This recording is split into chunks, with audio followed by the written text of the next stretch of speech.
Russia എന്ന് പറഞ്ഞ രാജ്യം ഇന്ത്യക്ക് ഈ പറയുന്ന സുക്കോയി ആണെങ്കിലും MiG-29 ആണെങ്കിലും നേരത്തെ ഉണ്ടായിരുന്ന MiG-21 ആണെങ്കിലും അവർ നമുക്ക് ഇതിന്റെ സോഴ്സ് കോഡ് തന്നിരുന്നു.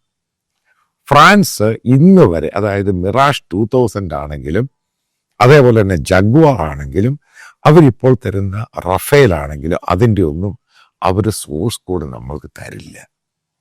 തന്നു കഴിഞ്ഞാൽ നമ്മൾ ഉദ്ദേശിക്കുന്ന ഈ സാധനം നമ്മൾ തുറന്നു കഴിഞ്ഞാൽ ഇതേപോലെ കോപ്പി ക്യാറ്റ് ചെയ്യുവാണെങ്കിൽ നമുക്ക് എയർക്രാഫ്റ്റ് ഉണ്ടാക്കാൻ സാധിക്കും. അതൊന്ന്. രണ്ടാമെന്ന് പറയുന്നത്, നിങ്ങൾ ഈ എയർക്രാഫ്റ്റിന്റെ ബിസിനസ് മനസ്സിലാക്കേണ്ടത് ആദ്യം ഒരു ഹ്യൂജ് ക്യാപിറ്റലാണ് ഇൻവെസ്റ്റ് ചെയ്യുന്നത്. അതായത് 3.25 lakhs crores, 40 ബില്യൺ. അതിനുശേഷം നിങ്ങൾ മനസ്സിലാക്കേണ്ട ഇതിനകത്ത് വെച്ചിരിക്കുന്ന ഇൻ്റഗ്രേറ്റഡ് ആയിട്ടുള്ള വെപ്പൺസ് ഉണ്ട്. എയർ ടു എയർ ഉണ്ട്, എയർ ടു സർഫേസ് ഉണ്ട്. ഈ സംഭവം എന്ന് പറഞ്ഞാൽ പഴയ എയർക്രാഫ്റ്റ് പോലെ അല്ല ഈ പറയുന്ന റഫേൽ എന്ന് പറയുന്നത്. ഇതിനകത്ത് AI ജനറേറ്റഡ് ആയിട്ടുള്ള എക്കോസിസ്റ്റം, ഡിജിറ്റൽ എക്കോസിസ്റ്റം ഉണ്ട്. അതായത് ഇപ്പോൾ ഒരു എയർക്രാഫ്റ്റ് മേടിച്ചാൽ അതിൻ്റെ ഒരു കമാൻഡ് സിസ്റ്റം ഉണ്ട്.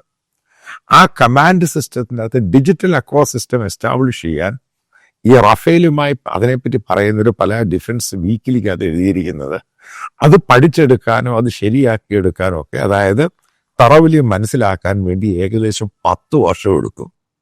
അതായത് ചെറിയ കാലയളവിൽ. അതിനിടയ്ക്ക് തന്നെയാണ് നമുക്ക് ഈ പറയുന്ന കോൺഫ്ലിക്റ്റിലോട്ട് പോകേണ്ടി വന്നത്. അപ്പം ഈ പറയുന്ന എക്സ്പേർട്ടുകൾ പറയുന്ന ആ സമയത്തൊന്നും ഇന്ത്യക്ക്, അതായത് ഇന്ത്യൻ എയർഫോഴ്സുമായി ബന്ധപ്പെട്ട് നമ്മുടെ ടെക്നീഷ്യൻസിന് ഈ പറയുന്ന റഫേലിൻ്റെ പൂർണ്ണമായിട്ടുള്ള ഡിജിറ്റൽ എക്കോസിസ്റ്റത്തെ പറ്റി വലിയ ധാരണയില്ല.